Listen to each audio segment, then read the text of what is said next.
The scent of her jasmine perfume lingered, sharp and heavy, as she pulled her sleek designer suitcase toward the airport's security line.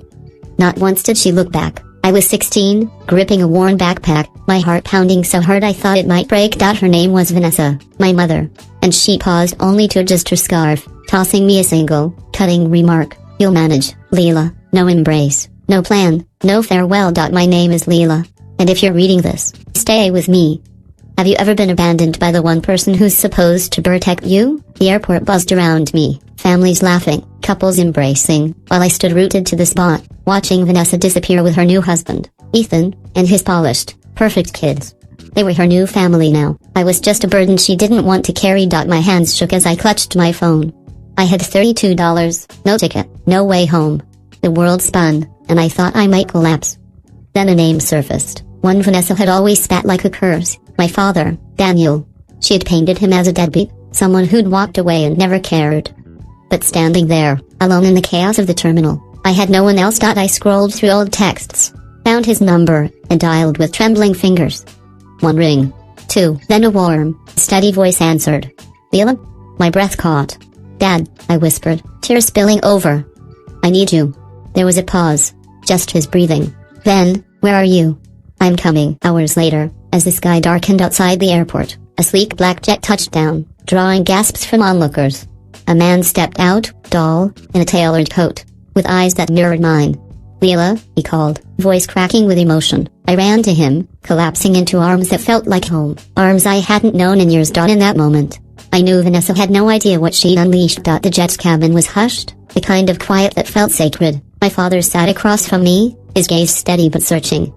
"You're safe now," he said, his voice a lifeline. I wiped my face, still rough from crying.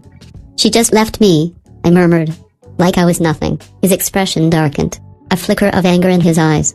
"Vanessa was always selfish," he said quietly. "But this? Leaving you stranded? She'll pay for that." The jet soared into the night, smooth and surreal. No crowded terminals, no panic. My father leaned forward. "You're coming home with me, Leela. For good. Home." The word felt like a dream I didn't dare trust. "I have nothing," I said, voice breaking. He smiled, a warmth that cracked through my fear. "You have me." We landed at a private airstrip, surrounded by gleaming cars and staff who moved with quiet efficiency. My father led me to a waiting SUV, the scent of leather and pine wrapping around me like a shield.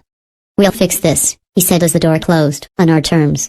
I thought of Vanessa's cold smirk, her arm linked with Ethan's as she walked away. "What about her?" I asked, my voice small but sharp. His eyes glinted, dangerous and sure. "When she comes back, she'll see what it means to throw away her own daughter." The days that followed were like stepping into a new life. My father's home was all glass and wood, perched on a hillside with views that stretched forever. There were people who called me Miss Leela, who asked what I wanted for dinner instead of expecting me to fend for myself. My father was always there, quiet, strong, a presence that didn't demand but simply was. One evening, we sat on the terrace, the city sparkling below. I wrapped a blanket around my shoulders, the weight of it grounding me. "She told me you didn't want me," I admitted, my voice barely audible. His jaw tightened. "I never stopped fighting for you. She made sure I couldn't find you." The pain in his words cut deep. "I'm sorry," I whispered. "No," he said fiercely. "You don't apologize for her lies." He took my hand. "She'll face the consequences." A chill ran through me. "What do you mean?" He leaned back, a quiet intensity in his gaze. "Her new husband thinks he's untouchable, a big shot developer. That vacation? Paid for with money she wasn't entitled to." My heart raced.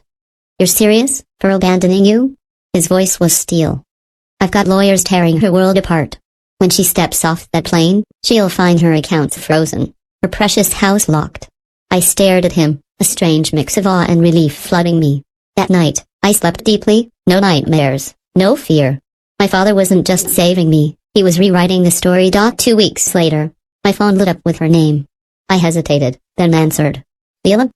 Vanessa's voice was frantic, the polished edge gone. "Where are you?"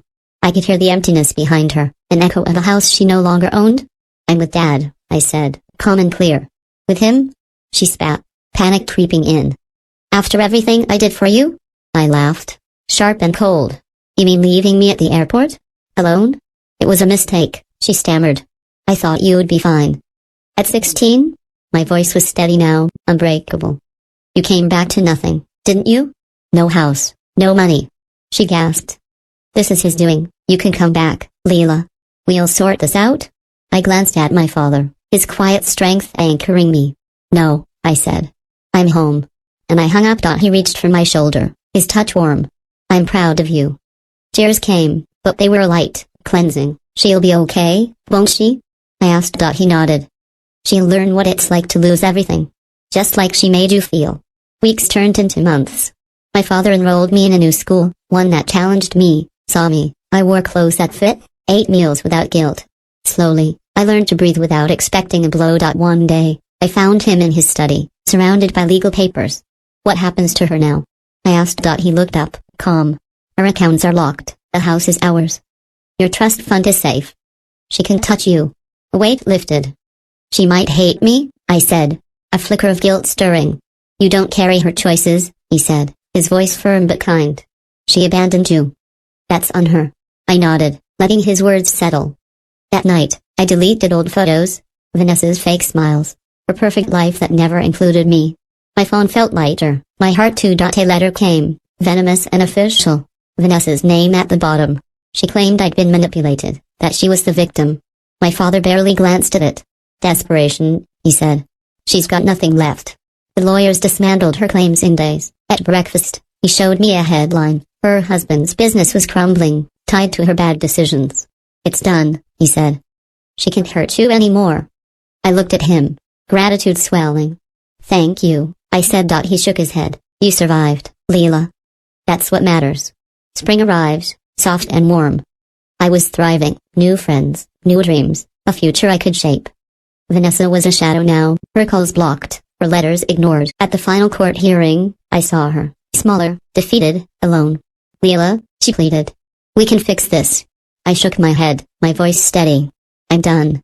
The judge confirmed it. She had no claim to me, no power. She reached for me as I left, but security held her back. I didn't look back. In the car, my father asked, how do you feel? I smiled, the world wide open. Free. He squeezed my hand. That's my girl. As we drove away, I looked out at the horizon. I wasn't the girl left behind anymore. I was Leela, the girl who found her way home.